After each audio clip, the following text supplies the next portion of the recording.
मेरी जिंदगी सवारी मुझको शरण में लाके, रौनक मिली जहाँ की चरणों में गुरु के आके। गुरु तेरे चरणों में मैंने तो जहाँ पाया। बोलिए पार्श्वनाथ भगवान की जय। बोलिए विशुद्ध सागर जी महाराज की जय। बोलिए सुप्रभ सागर जी महाराज की जय। बोलिए प्रणत सागर जी महाराज की जय। समीचीन विकल्पों का सम्यक समाधान। मैं आदि जैन इस कार्यक्रम में आप सभी का स्वागत करता हूं। समीचीन विकल्पों का सम्यक समाधान हमारे YouTube चैनल सुप्रभ विभाज पर सम्यक समाधान के नाम से प्रसारित होता है। यह कार्यक्रम आचार्य भगवान विशुद्ध सागर जी महाराज के स्वर्णिम जन्म जयंती महोत्सव पर प्रारंभ हुआ था। आपके मन में उठने वाली कोई भी जिज्ञासा हो या कोई भी शंका हो या विकल्प हो तो मुनि श्री सुप्रभ सागर जी महाराज अपने समय से समय निकाल कर रहे हैं। यही कारण है कि यह कार्यक्रम इतनी अल्पावधि में भी इतना प्रसिद्ध हो चुका है। मैं ज़्यादा समय न लेकर मुनि श्री से आग्रह करता हूँ कि इस कार्यक्रम को गति प्रदान करें। जय जिने। नमोस्तु गुरुवर नमोस्तु। ओम नमः सिद्धेभ्य। पंच परमेष्टि भगवान की परम पूज्य आचार्य भगवंत गुरुवर विशुद्ध सागर जी मुनि महाराज की, परम पूज्य मुनि श्री सुप्रभ सागर जी महाराज की,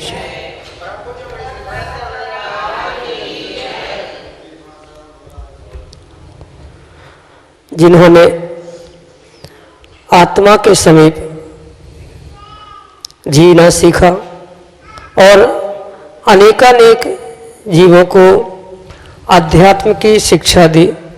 ऐसे अध्यात्म योगी आचार्य भगवंत गुरुवर विशुद्ध सागर जी महाराज का हम सभी स्वर्णिम जन्म जयंती वर्ष मना रहे हैं और इस स्वर्णिम जन्म जयंती वर्ष की एक अनूठी उपलब्धि हम सबको प्राप्त हुई, जिसका नाम है समीचीन विकल्पों का सम्यक समाधान।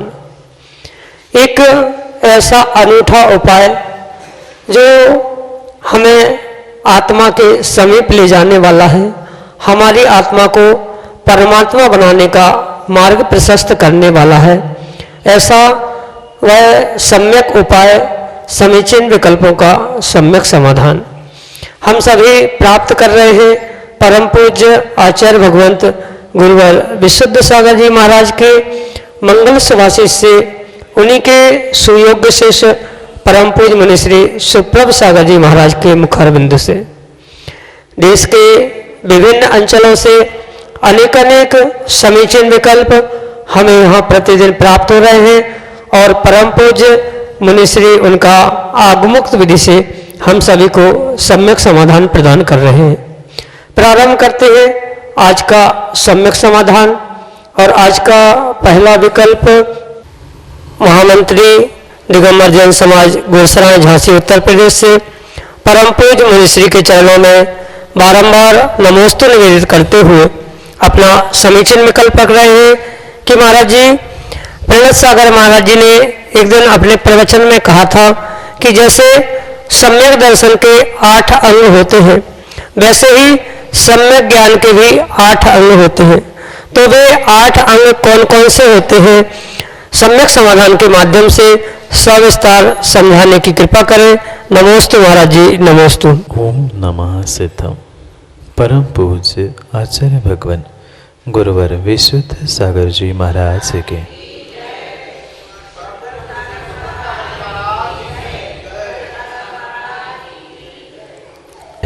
ऐसे ही अष्टांग सम्यक ज्ञान है और ऐसे ही त्रयोदश वित्त चारित्र, इनकी भी व्याख्या आगम में की है।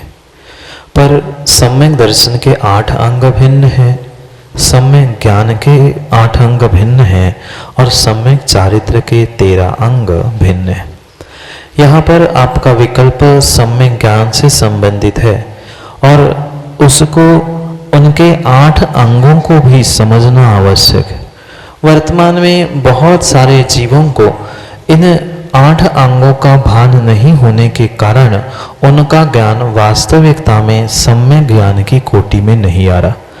उनके पास ज्ञान है, सब कुछ है, पर ज्ञान के इन 8 अंगों का अभाव होने के कारण वह उनका ज्ञान सम्यक रूपी सम्यक ज्ञान नहीं बन पा।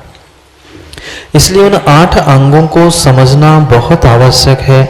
8 अंगों में पहला अंग आचार्य महाराज कहते हैं शब्दाचार, यानी जो जैसा शब्द आगम ग्रंथों में आचार्यों ने लिखा है उसको वैसे का वैसा ग्रहण करना, पढ़ना, पढ़ाना, समझना और समझाना, यही शब्दाचार है। और जो शब्द लिखा है उस शब्द के ही अनुसार उसका जो जैसा अर्थ जिस अभिप्राय से कहा गया है वैसा ही उसका अर्थ निकालना, यह दूसरा अंग अर्थाचार कहा। पहला शब्दाचार, शब्द का वैसा सही मायने में उच्चारण करना, उसमें रस्व, दीर्घ, व्यंजन आदि का उच्चारण करते हुए गड़बड़ नहीं करना, वह शब्दाचार या व्यंजनाचार कहा जाता।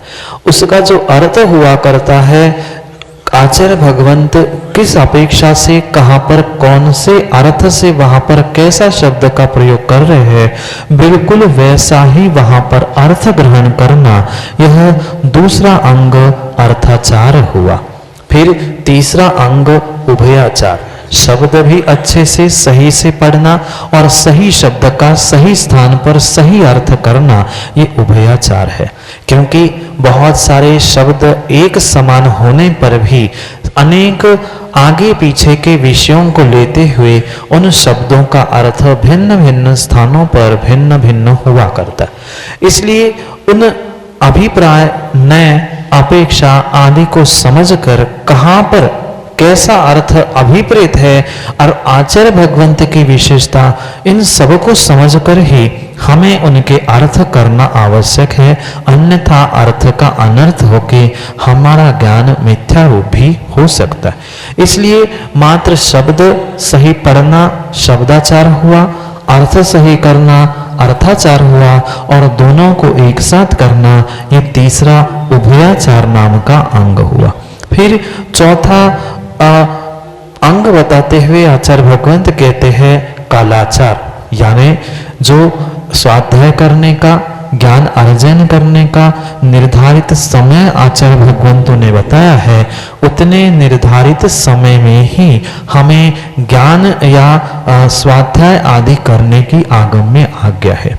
सामयिक करने के लिए कोई समय नहीं है, अपितु स्वाध्याय करने के लिए आचार्य भगवंतों ने एक विशेष रूप से काल समय निर्धारित किया है।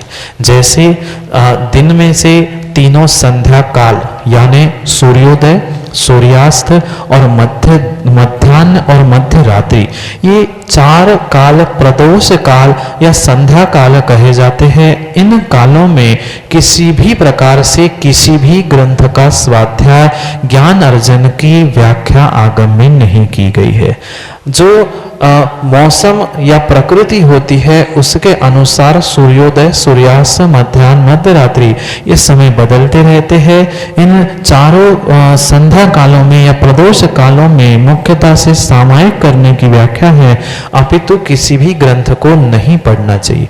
इस काल की शुद्धि का ध्यान रखते हुए उन ग्रंथों का अध्ययन करना ये कालाचार है। साथ साथ जैसे सूत्र ग्रंथों को, सिद्धांत ग्रंथों को अष्टमी, चतुर्दशी, पर्व आदि के दिनों में नहीं पढ़ने की व्याख्या की है, वह भी काल का अतिरेक कह दो या प्रदोष काल होता है। साथ साथ कुछ ऐसा भी काल आचार्य भगवंतों ने बताया है जहां पर घनघोर वर्षा हो रही है, बिजली कड़क रही है, बादल में लालिमा छाई है, ऐसे काल में भी सिद्धांत और सूत्र ग्रंथों का पठन पाठन नहीं किया जाता। साथ साथ जब तीव्रता से हमें हर्ष हो, तीव्रता से दुख के दिन हो, ऐसे कालों को भी अशुद्ध काल कहा गया है। और जिन कालों में स्वाध्याय करने का निषेध है, इन कालों में स्वाध्याय नहीं करना, यही कालाचार का लक्षण बताया। उसके बाद विनयाचार, जो ये जिनवाणी है, ग्रंथ है, उसका विनय करना, क्योंकि जो 4 प्रकार की विनय कही है, दर्शन, ज्ञान, चारित्र और उपचार, उसमें से ज्ञान के उपकरण, ज्ञानी व्यक्ति, इन सब का विनय करना, सम्मान करना, यह उसका विनयाचार होता है। पुनः उपधानाचार, यानी कोई ग्रंथ प्रारंभ करके अंत होने तक किसी संकल्प पूर्वक, बुद्धि पूर्वक नियम लेके किसी वस्तु का त्याग, कोई संकल्प भूत हो, त्याग रूप हो, ग्रहण करने रूप हो, जो यह क्रिया होती है, उपधानाचार उसे कहते। उपधान यानी कुछ भीतर संकल्प करके उस ग्रंथ को पढ़ेंगे तो विशेष विशेष उसमें व्यक्ति पारंगत होता है। यह अगला अंग उपधानाचार नाम से जाना। फिर बहुमानाचार, जो जिनवाणी है, द्रव्य श्रुत है, उस द्रव्य श्रुत का भी, ये कागज पे लिखी हुई जिनवाणी द्रव्य श्रुत कही जाती है। ऐसे इस द्रव्य श्रुत का बहुमान करते हुए, सम्मान करते हुए उठा के लाना, वह जिनवाणी है। कोई घर का खिलौना या बच्चा बच्ची नहीं, गोद में दबा के, हाथ में लटका के, उसे ससम्मान हाथ में पकड़ कर लेके आना, ये बहुमानाचार हुआ। और आखिरी अनिंदवाचार, अंतिम अंग कहा अनिंदवाचार, यानी जिस ग्रंथ से, जिस गुरु से हमने सम्यक ज्ञान प्राप्त किया है, उनके कभी भी नाम को, चाहे गुरु का नाम हो, चाहे ग्रंथ का नाम हो, या उन आचार्य भगवंत का नाम हो जिनका पढ़कर हम व्याख्यान कर रहे हैं, कभी भी उनके नाम को नहीं छुपाना, ये अनिंदवाचार कहता है। निंदा यानी छुपाना, ढांक के रखना, और उसको ढांक के नहीं रखना। जिससे पढ़ा है, जो भी मिला है, उसके उपकार के उपकारों को नहीं भूलते हुए, उपकारों को याद करते हुए उनके नाम का बखान करना, व्याख्यान करना, यही अनिंदवाचार। ये संक्षेप में उस ज्ञानाचार के या ज्ञान के 8 अंग बताए। विस्तार से आप ग्रंथों से देख सकते हैं, पर संक्षेप में आपके लिए इतना ही सम्यक समाधान। अगले विकल्प के लिए रविजन घोषराय, यहाँ से उत्तर प्रदेश से, परमपूज्य महर्षि के चरणों में बारंबार नमोस्तु निवेदित करते हुए अपना समीचीन विकल्प रख रहे हैं कि महाराज जी, जैसे किसी परिवार में शोर सूतक लग जाता है तो वह परिवार अशुद्ध हो जाता है और मंदिर या किसी के यहाँ जा नहीं सकते, और उनके यहाँ कोई रिश्तेदार आता है, वह उनके परिवार में रुकता है, वह मंदिर भी जाता है। तो मेरा विकल्प यह है कि एक ही स्थान पर अशुद्ध हुए मकान में वह कैसे शुद्ध हो सकता है। जब तक लोक रीति से व सामाजिक रीति से 3 दिन तक उस परिवार की शुद्धता नहीं हो जाती, तब तक उस परिवार के सदस्य मंदिर जाने योग्य नहीं हो सकते।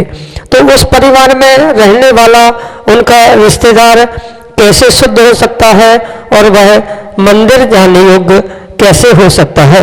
हमारे समीचीन विकल्प का सम्यक समाधान करने की अनुकंपा करें। नमोस्तु महाराज जी, नमोस्तु। आगम के परिप्रेक्ष्य में सूतक पातक के विषय में आचार्य भगवंत का यही अभिप्राय है कि जो सूतक वाले घर परिवार आदि में किसी भी प्रकार से रिश्तेदारी, किसी भी प्रकार से रहने के लिए आया है या उसके साथ भोजन कर रहा है, रोटी आदि का संबंध है, उस प्रत्येक घर में रहने वाला हो चाहे दूसरे घर में रहने वाला हो, अगर उसके घर में रोटी, पानी, निवास आदि किंचित भी उन व्यक्तियों से संबंध रखता है तो परिपूर्ण रूप से उसे उतना ही सूतक लगेगा जितना कि उस परिवार को लगा है। चाहे 10 दिन का हो, 13 दिन का हो, 3 दिन की शुद्ध का, ये सब कुछ बिल्कुल बिल्कुल उसी प्रकार से है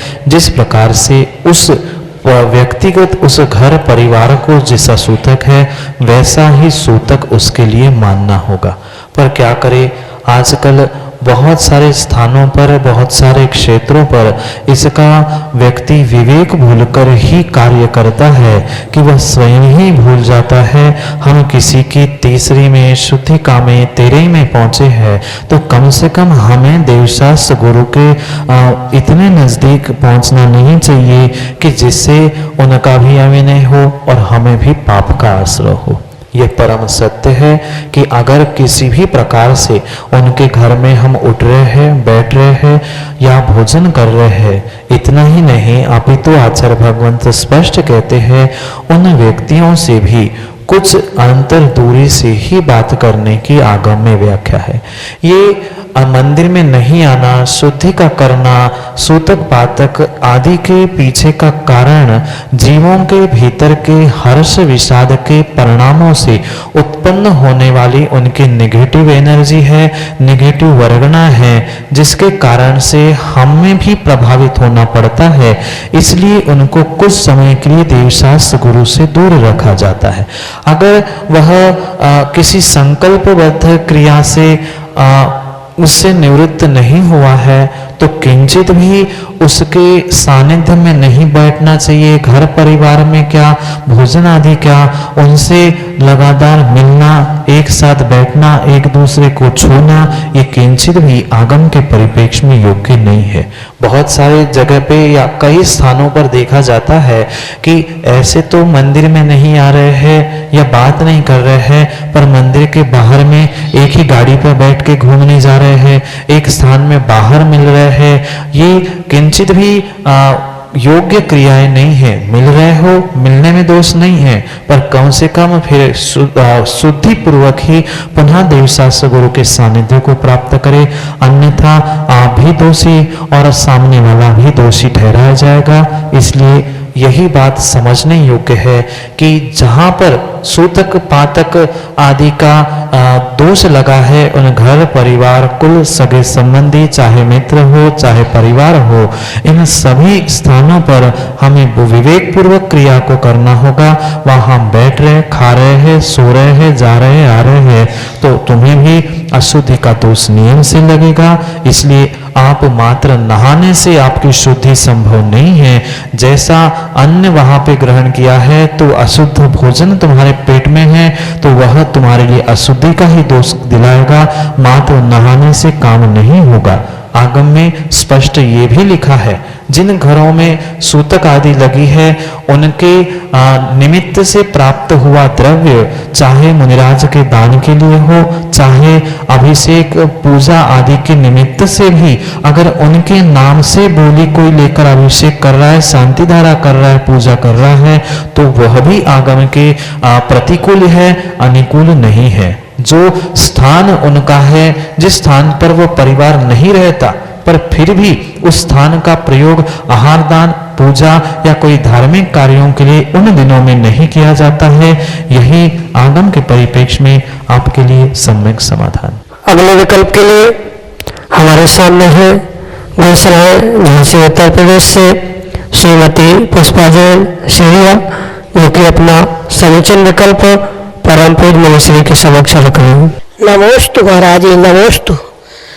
हे महाराज जी, हे महाराज जी, साधु वगैरह पाटा पर खड़े होकर आहार क्यों नहीं लेते? नमोस्तु।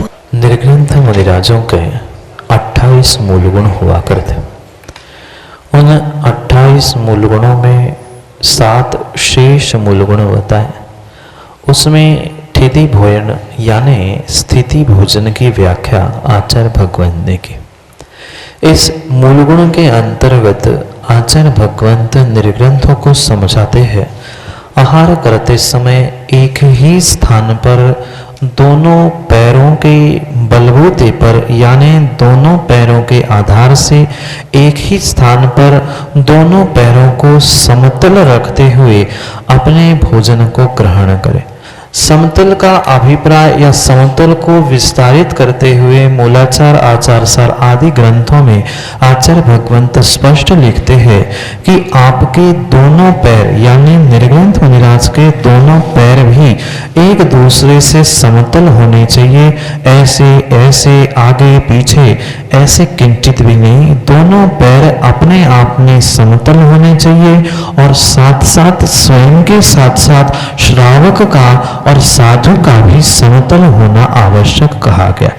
किंचित भी किसी भी प्रकार से आपसे ऊंचे स्थान पर श्रावक खड़े होकर मुनिराज को आहार नहीं दे सकता या मुनिराज भी श्रावक से ऊपर उठकर आहार ग्रहण नहीं कर सकता।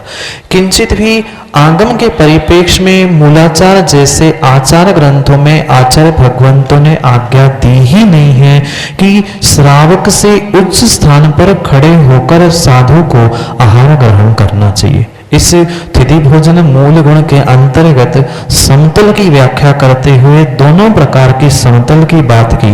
निर्ग्रंथ मुनिराज बाकी समय पर जिनको आशीर्वाद देते हैं भोजन के समय में, आहार के समय में, वही उन दाता के बिल्कुल समतल ही खड़ा होना अनिवार्य है। फिर दूसरी एक बात तर्क अनुमान से भी हम ये जान सकते हैं, आगम में जब स्पष्ट रूप से मुनिराजों के अंतरायों में एक पंचेंद्रिय गमन निर्गमन नाम का अंतराय है। अच्छे से समझना, पंचेंद्रिय निर्गमन नाम का अंतराय मुनिराज की उन 46 दोषों में आचार्य भगवंतों ने बताया है। वहां पर यह अभिप्राय है, निर्ग्रंथ मुनिराज खड़े हैं, दो उनके पैर हैं और इन दोनों के पैर में से बीच में से अगर कोई पंचेंद्रिय जीव गमन करता है तो मुनिराज को तत्क्षण में अंतराय करना होगा। चूहा हो, छिपकली हो, कोई भी पंचेंद्रिय जीव दो पैरों के बीच में से निकल जाए तो वहां पर अंतराय करने की आज्ञा आचार्य भगवंतों ने दी है। जैसे कि माँ आपका कहना है मुनिराज पाटे पे क्यों नहीं खड़े होते? पहली बात तो मुनिराज और दाता का पात्र का समतल नहीं रहा। दूसरी बात, जो अंतराय आगम में बताया है कि दोनों के बीच में से पंचेंद्रिय गमन करे तो अंतराय है, तो पहले ही अंतराय टल गया।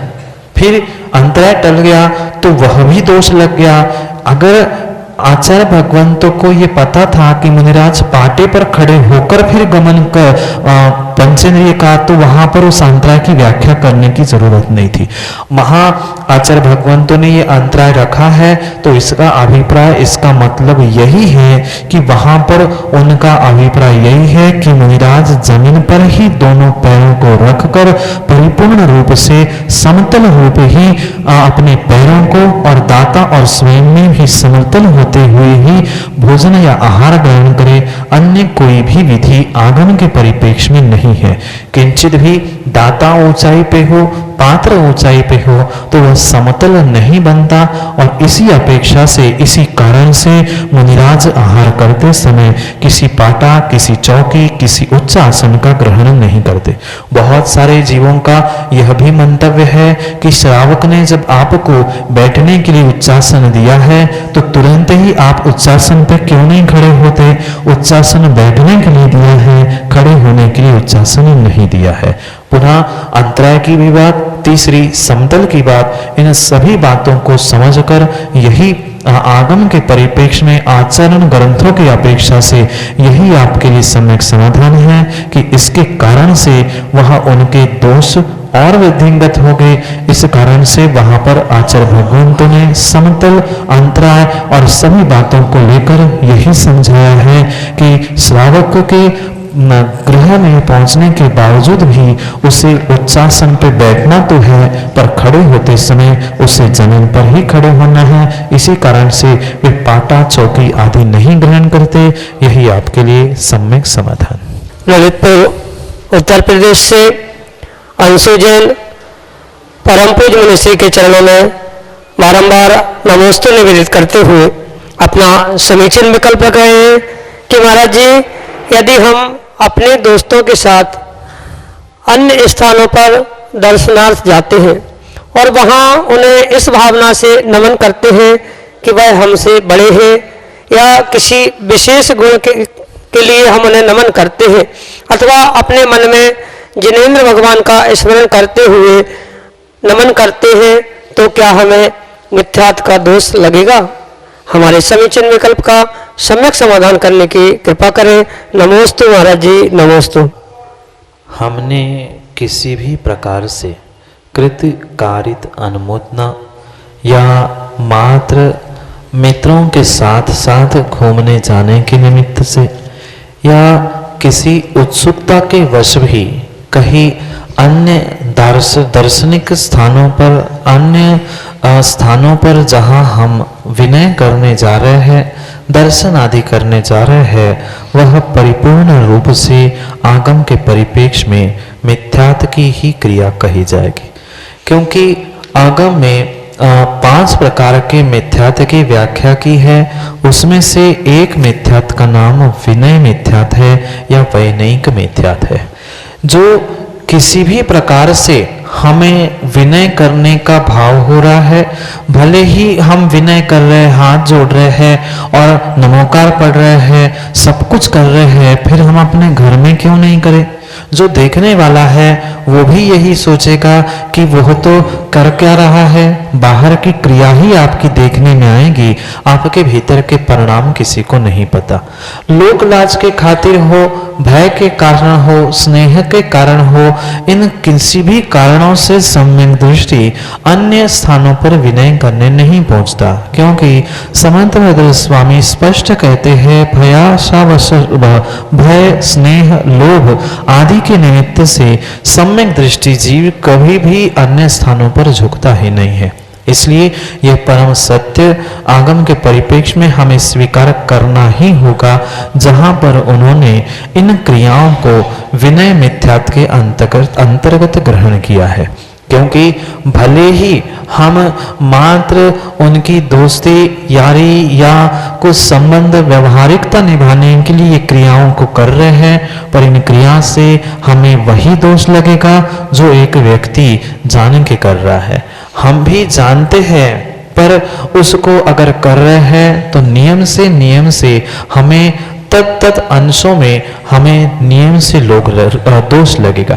क्योंकि आचार्य भगवंत अमृतचंद स्वामी ये भी कहते हैं, एनान सेनम रागा तेनान सहनम बंधनम अस्ति।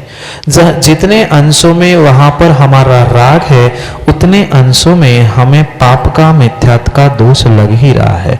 हम वहां पहुंचे, ये भी राग है, कैसा वहां का दर्शन है आदि सब कुछ, ये उत्सुकता है, वह भी हमारा राग है। मित्रों का व्यवहार ना टूटे, यह भी हमारा राग है। तो जहां जहां राग है, जितने जितने अंशों में राग है, उतने उतने अंशों में नियम से आश्रव बंध है, तद रूप मिथ्यात्व का और विनय मिथ्यात्व का। इसलिए इन विनय मिथ्या से बचने के लिए हमारे लिए यही सबसे श्रेष्ठ मार्ग है कि हम ऐसे स्थानों पर जाने से बचे और स्वयं भी बचे और दूसरों से भी बचाए। आज आप जा रहे हो, आने वाले समय में आपको देखकर आपकी आने वाली पीढ़ी है, उनके आने वाली पीढ़ी है, वह इतिहास, वह सिलसिला ऐसा ही चलता रहेगा। इसलिए आपके लिए यही सम्यक समाधान, दोष तो लगेगा ही, इसलिए आप जाने का विचार ना करें और गए कहीं होंगे तो उसके लिए गुरु के चरणों में पहुंचकर प्रायश्चित भी कर ले, यही आपके लिए सम्यक समाधान। समीचीन विकल्पों का सम्यक समाधान कार्यक्रम में आप भी पूछें कोई प्रश्न तो निम्न व्हाट्सएप नंबरों पर मैसेज, ऑडियो मैसेज भेजें 8707548811 और हमारा दूसरा नंबर है 7415306441। अगर आप ईमेल आईडी के उपभोक्ता हैं तो हमारी ईमेल आईडी samyak.samadhan@gmail.com पर भी अपना विकल्प भेज सकते हैं। हमारे चैनल को सब्सक्राइब करें, बेल आइकन दबाएं और हमारा सम्यक समाधान का कार्यक्रम सुप्रभात चैनल पर 5:13 पर प्रसारित होता है। जय जिनेंद्र।